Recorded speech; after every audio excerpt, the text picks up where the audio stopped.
মই এটা এক্সপিৰিয়েঞ্চ দিছো যে আমাৰ গুৱাহাটী চিকিৎসা মন্দিৰ এতিয়াও সুৰক্ষিত হেতু এটা এক্সিডেন্ট চাওক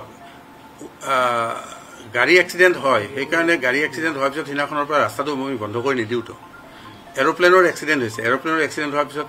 তাৰ 5 মিনিট পিছতে আন এখন এৰোপ্লেন কিন্তু উৰি গৈছে গতিকে হেতু হ'ল এটা এক্সিডেন্ট গতিকে আপুনি যদি এক্সিডেন্টৰ ভয়ত যদি আৰু এটা কথা কওঁ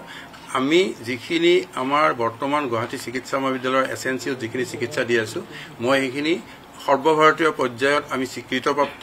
আমি মুস্কানৰ সাৰ্টিফিকেট পাইছো সৰ্বভাৰতীয় পৰ্যায়ত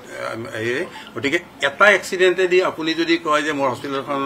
মানুহবিলাক গুচি যায় তাৰ কাৰণে মই এইটো কম যে এইটো মই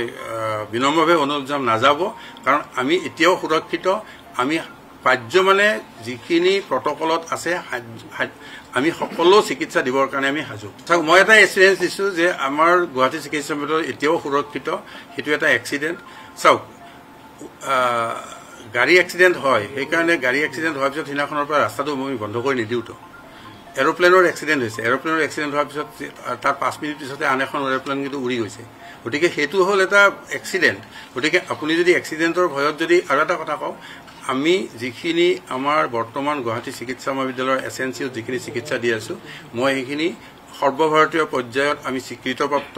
আমি মুস্কানৰ সাৰ্টিফিকেট পাইছো সৰ্বভাৰতীয় পৰ্যায়ত গতিকে এটা এক্সিডেন্টে দি আপুনি যদি কয় যে মোৰ হস্পিটেলখন মানুহবিলাক গুচি যায় তাৰ কাৰণে মই এইটো কম যে এইটো মই বিনম্ৰভাৱে অনুৰোধ জনাম নাযাব কাৰণ আমি এতিয়াও সুৰক্ষিত আমি পাৰ্য মানে যিখিনি প্ৰটকলত আছে আমি সকলো চিকিৎসা দিবৰ কাৰণে আমি সাজু